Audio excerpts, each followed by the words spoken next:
Okay, kakagaling ko lang ng post office. Dalawa yung camera. Post office.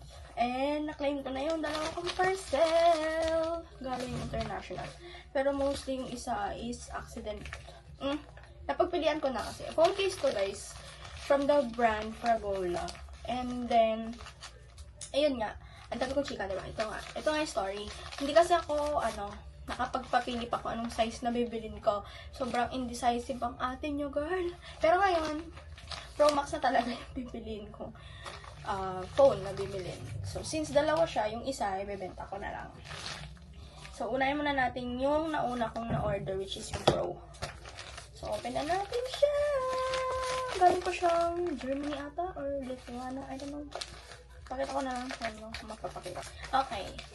Open na natin yung isa natin na-order. Actually, parehas lang to na design. Nagkamali lang talaga. Hindi talaga ako naging decision ko nung pipiliin kong size ng iPhone. So, ibibenta ko yung isa. And sana may bumili! Oh. Ito na pala siya. Kita na agad siya. Look! Ang ganda. Inopen ko na. Tada! Okay, ito pala yung itsura nyo. Ayun. Pares lang siya. Pero ito is parang pang pro lang. Ayan siya. And then same lang din siya dito sa isa. So, ang ganda ng ng material nila, in fairness. So, ayan. Ito naman yung Pro Max. Which is Pro Max yung bibilin ko. And yung design din. Same lang. Kasi nga, kamali nga lang ako ng size. And, ayan siya. Diba? Ang laki. Excited na ako. Ano yung aking makabili na ng phone. And ilalagay ko siya to try on haul ko siya. So, ayun lang.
Case na ako dito.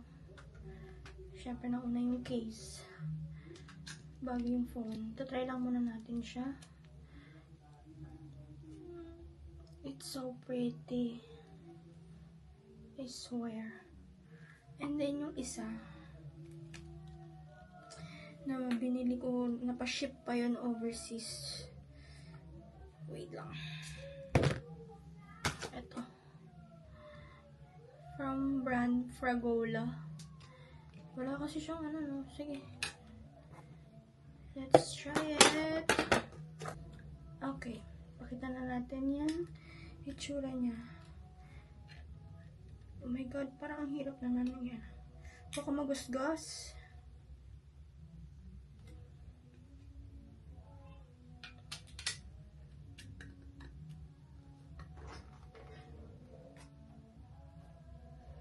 Oh, wow. It's so beautiful.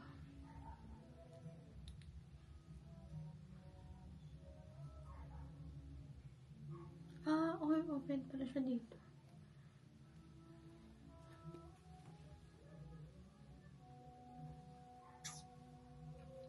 Okay, yun lang guys. Set upin ko na siya. So,